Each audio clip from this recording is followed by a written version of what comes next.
Hello and welcome to my channel Project PMYP. So today in this lecture number 20, we are going to discuss Industrial Relation Code. अगर आपने कल का lecture देखा होगा तो हमने 4 लेबर लॉ ऑलरेडी डिस्कस करके रखा है लेक्चर नंबर 19 में. And here we are preparing for UPSC EPFO जिसका एग्जाम 2 जुलाई को होने वाला है. So let us begin with some basic definitions और फैक्चुअल लैंग्वेज के साथ साथ जो वर्ड टू वर्ड आपका कोड में लिखा है ना वो हम यहाँ पे पढ़ेंगे. So let us begin. As part of the labor reforms scheme, the Ministry of Labor and Employment is aiming to simplify the compliance landscape by introducing 4 new codes. जैसे हमने कल पढ़ा था कि सेंटर के पास 44 और स्टेट के पास 100 प्लस लेबर लॉस थे, तो उनको जो है कंसोलिडेट करके 4 नए कोड्स बनाए गए. 29 labour laws. Out of 29 existing laws, and Industrial Relation Code IRC 2020 is replacing 3 regulations: the Trade Union Act 1926, industrial employment standing orders act जो कि हमने लेक्चर नंबर 18 में देखा है 1946 एंड इंडस्ट्रियल डिस्प्यूट एक्ट 1947. तो आपके out of this 29 existing laws ये 3 जो है रिप्लेस कर दिए जाएंगे by industrial relation code 2020. The Industrial Dispute Act of 1947 was intended to provide workers with a mechanism that would provide relief against layoff, downsizing and wrongful termination that is against the letter of law. हमने starting के introductory lectures में देखा था ये कि lay off, retrenchment ये सब क्या होता है और क्या लीगल तरीका है क्या इलीगल तरीका है इसका. It also sought to foster healthy labor relations by minimizing the scope for illegal strikes, lockouts and penalizing unfair labour practices. Illegal strikes, legal strikes के बारे में भी देखा था कि इलीगल स्ट्राइक्स कैसी होती हैं, क्या होती हैं और किस टाइम एम्प्लॉयर को कंपनसेशन देने की जरूरत है, किस टाइम एम्प्लॉयर को कंपनसेशन नहीं देना पड़ेगा.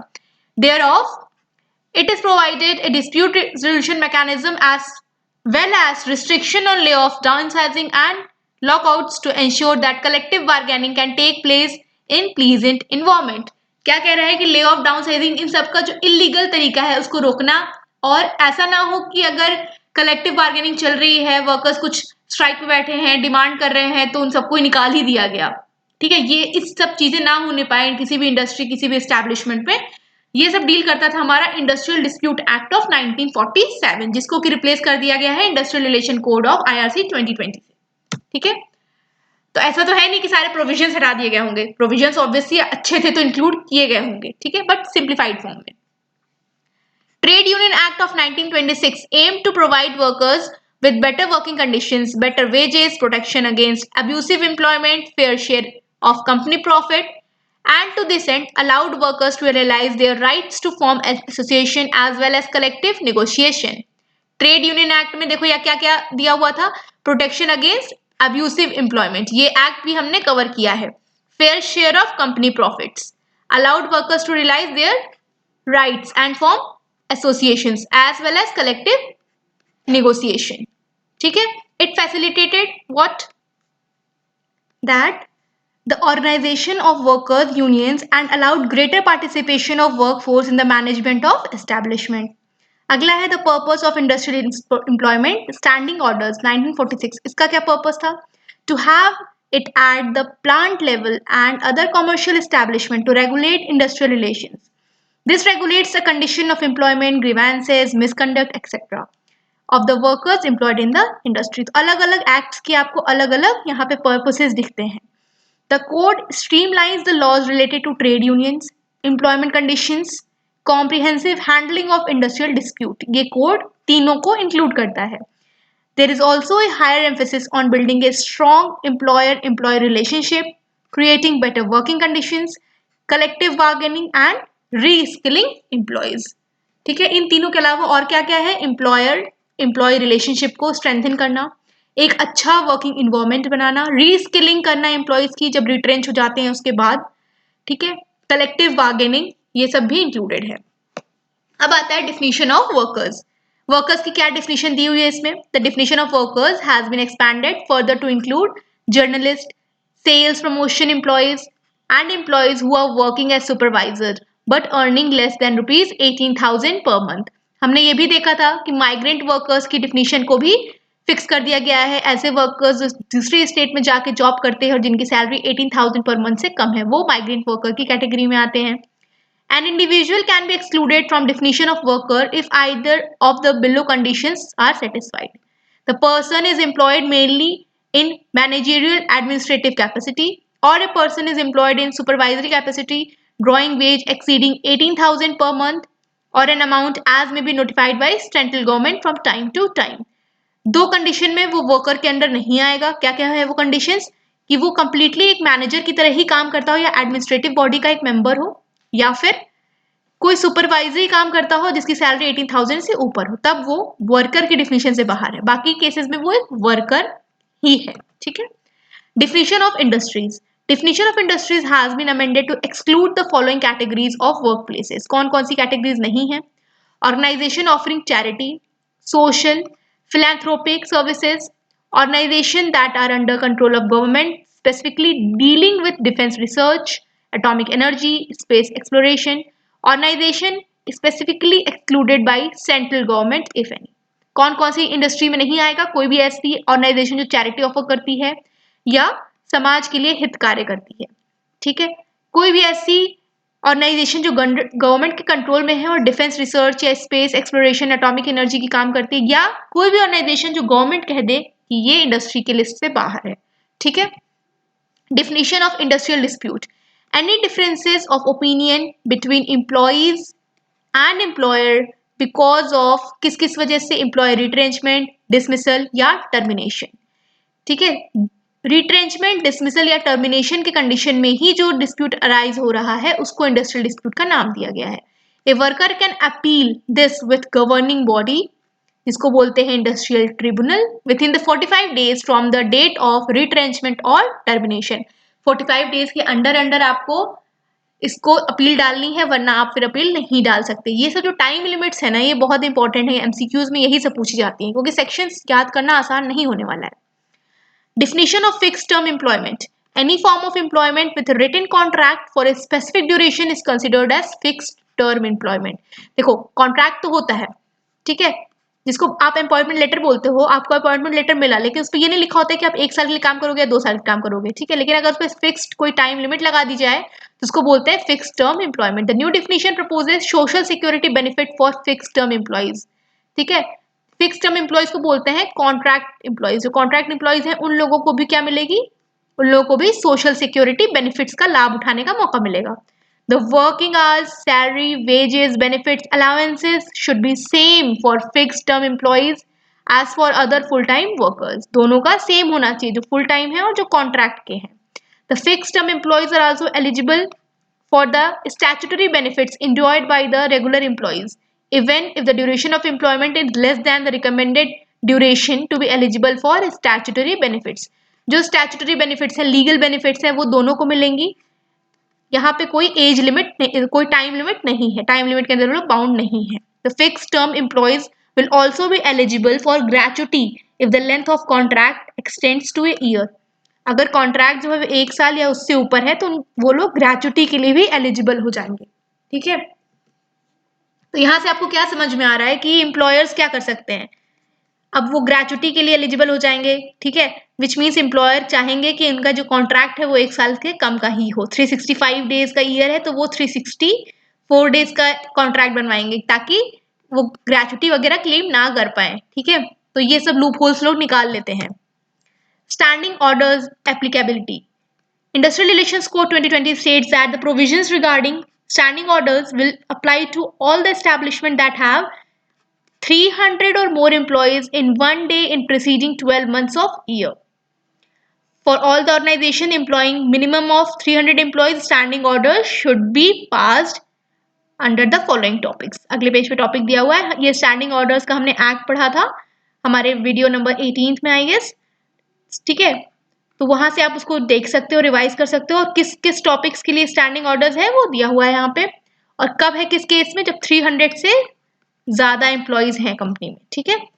कि पिछले 12 महीने में किसी भी एक दिन.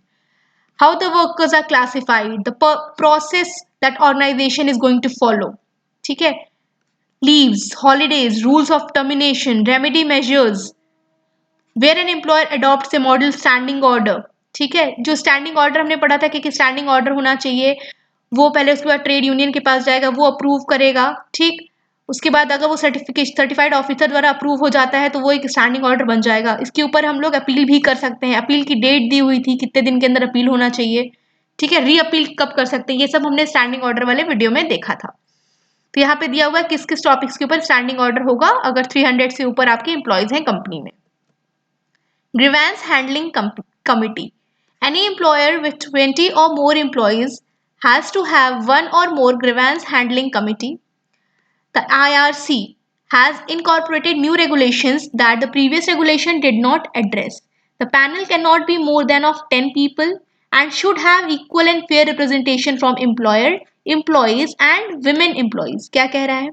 कोई भी ऐसी कंपनी जिसमें 20 से ज़्यादा एम्प्लॉयज हैं उसके पास एक या ज़्यादा ग्रीवेंस हैंडलिंग कमेटी होनी चाहिए। इस कमेटी में 10 लोगों से ज़्यादा नहीं होंगे और तीनों सेक्शन का इक्वल रिप्रेजेंटेशन होना चाहिए। जिस इक्वल एंड फेयर का मतलब होता है ये नहीं कि सब में इक्वल नंबर ऑफ मेंबर्स ही रख दो, ठीक है। इक्वल का मतलब ये भी हो सकता है कि जिस रेशियो में उनके मेंबर्स हैं उसी रेशियो में यहाँ पे भी प्रेजेंट है employer, employee and women employees, ठीक। Power of government to reject और modify the tribunal award. Tribunal award मतलब ट्रिब्यूनल जो फैसला लेती है उसके ऊपर गवर्नमेंट की क्या पावर है कि वो रिजेक्ट कर दे, मॉडिफाई कर दे। Industrial Relation Code 2020 provide that the government may, in certain circumstances, postpone enforcement of arbitral awards made by the tribunal for public reasons that threaten the national economy or social justice. क्या कह रहा है ये कि अगर कोई tribunal arbitral awards मतलब arbitrary कोई भी जजमेंट सुना देता है जो कि नेशनल इकोनॉमी या सोशल जस्टिस के लिए एक हार्म बन सकता है, ठीक है, और उसने सुनाया था पब्लिक प्रेशर में अंडर में आके, तो उसको पोस्टपोन कर सकता है, ठीक है। The Industrial Dispute Act of 1947 contained similar provisions. In 2011, the Madras High Court overturned these provisions on constitutional ground, ruling that the power of the executive branch to refuse or change the execution of an arbitral award ruled it to be executive branch make it possible to appeal the decision of tribunal and thus violates the separation of power between the executive and judiciary which is a part of basic structure of constitution। देखो यहाँ पे क्या हो रहा है, अगर tribunal के जो अवार्ड है, जो हमारा फाइनल रिजल्ट है बाय द ट्रिब्यूनल, ट्रिब्यूनल एक तरह की जुडिशरी बॉडी है, जुडिशरी बॉडी ने जो भी आपका फैसला सुनाया है अगर उसको हमारी गवर्नमेंट खारिज कर रही है तो एक तरीके से हमारा सेपरेशन ऑफ पावर हर्ट हो रहा है एग्जीक्यूटिव और जुडिशरी के बीच का, और इसी बेसिस पे 2011 में मद्रास हाई कोर्ट ने इसको ओवररूल कर दिया था, ठीक है। Strikes and lockouts, no employ can strike without reporting a strike to the employer 14 days in advance. This notification is valid for maximum 60 days. ये हमने पढ़ा है स्ट्राइक लॉकआउट वाले वीडियो में कि 14 दिन के पहले आपको नोटिस देनी है और वो नोटिस कब तक के लिए वैलिड है, 60 डेज तक के लिए वैलिड है। अगर आपको स्ट्राइक करने का मन है 15 जैन को तो आपको 1 जैन को नोटिस देनी है और ये नोटिस कब तक वैलिड होगी, यहाँ से 60 डेज ऐड कर दो तब तक वो वैलिड होगी। Likewise no employer can lock out one of its employ without giving 14 days notice of the lockout. Lockout के पहले भी 14 days का नोटिस देना है। तो notification is valid for maximum of 60 days। Same चीज यहाँ पे भी एप्लीकेबल है। In addition industrial relation code 2020 prohibits strikes and lockouts during and up to 7 days after arbitration, during and up to 60 days after or before trial in court or arbitrator, during any period in which a settlement or arbitration award is in effect. Employers are required to report to the relevant government and arbitration officer within 5 days of receiving announcing a strike or lockout. किस किस case में नहीं कर सकते आप strike या lockout? 7 दिन arbitration चल रहा है उस टाइम पे और उसके 7 दिन बाद तक नहीं कर सकते, ठीक है। During and up to 60 days, अगर कोई ट्रायल चल रहा है कोर्ट में उसके 60 दिन के अंदर नहीं कर सकते या उसके दौरान नहीं कर सकते, ठीक है। एम्प्लॉयज ले ऑफ एंड रिट्रेंचमेंट, ये भी हमने देखा था कि ले ऑफ की डिफिनीशन क्या होती है, उस टाइम पे कितनी सैलरी देनी है, ठीक है। बेसिक सैलरी प्लस डीए का आपको अप्रॉक्स हाफ देना होता है। The court defines lay off as inability of an employer to continue giving employment due to shortage of resources, material or power, breakdown of machinery or natural calamities for employees in their payroll। क्या होता है lay off के time पे कि employer जो होता है उसके पास शॉर्टेज ऑफ रिसोर्सेज हो जाती है जिसकी वजह से उसको अपने कुछ एम्प्लॉयज को ले ऑफ करना पड़ता है। विच मीन्स हमने ये बताया था कि सपोज उसके पास 100 एम्प्लॉयज हैं, वो 100 को ले ऑफ पे डाल देगा, कहेगा कि 50 आप महीने के 15 दिन ऑफ, 50 आप महीने के 15 दिन और पेमेंट भी आपको हाफ ऑफ मिलेगी, ठीक है। The code defines retrenchment as employer deciding to terminate the services of employee for any reason excluding disciplinary action. Both layoff rules and retrenchment rules do not apply to organization with fewer than 50 employees. 50 से ज़्यादा के employees हैं तभी lay off या retrench वाली जो भी conditions है वो आपको फॉलो करने की ज़रूरत है, नहीं तो कोई ज़रूरत नहीं है ऐसी कोई भी कंडीशंस फॉलो करने की। अगला पॉइंट है, the code has also taken a stricter stand on the severance wages of employees laid off or retrenched. If employee has completed an year of continuous service with organization, 50% of the basic wages and DA has to be paid if employee is laid off.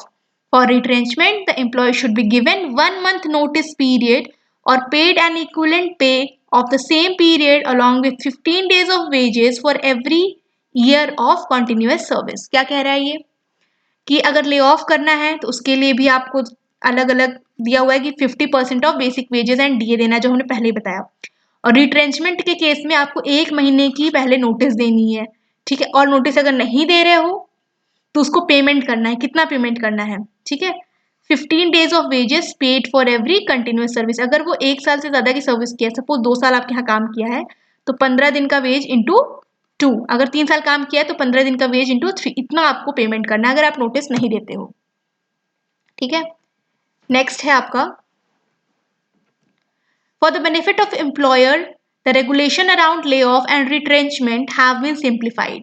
Earlier, the employees with more than 100 employees had to seek the permission of appropriate government. अब क्या कर दिया गया है, उसको 300 कर दिया। कल ही हम लोगों ने देखा कि 100 प्लस अगर होते थे तो पहले के कोड्स में लिखा था कि आपको ले ऑफ करने के लिए, रिट्रेंच करने के लिए गवर्नमेंट की परमिशन चाहिए होती है, लेकिन अभी उसको बढ़ा के 300 कर दिया गया। ये आपका एम्प्लॉयर के बेनिफिट को ध्यान में रखते हुए किया गया है। यहाँ पे एम्प्लॉयज का कुछ खास बेनिफिट है नहीं, क्योंकि अगर 300 से कम वाली कंपनी है फिर तो वो कभी भी रिट्रेंच किए जा सकते हैं, ठीक है। Notice for retrenchment in previous act 1 month's notice was required, ठीक है। 3 months notice in writing indicating the reasons for retrenchment. Industry employing less than 50 workers में 1 मंथ नोटिस चाहिए थी। Industry employing not less than 100 workers में 3 month notice. In writing indicate the reason for retrenchment. In new code 1 month notice is required और equivalent wages and 15 day wage for every year of continuous service. अब कोई notice जैसा कोई चीज नहीं है कि आपको 3 महीने की नोटिस देनी है, अब आपको 1 ही महीने की नोटिस देनी है चाहे कितने भी वर्कर्स हों, ठीक है। और आपको वेजेस का अलग अलग क्राइटेरिया दिया हुआ है। Employee reskilling.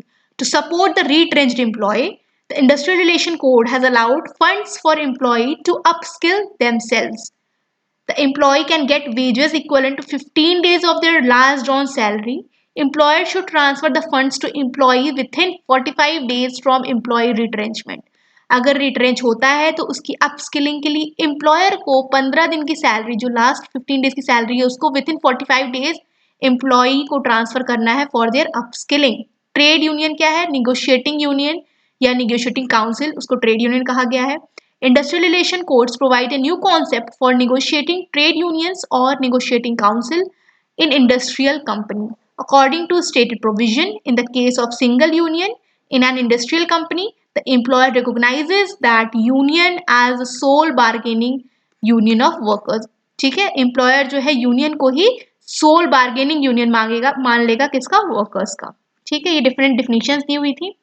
There are several unions.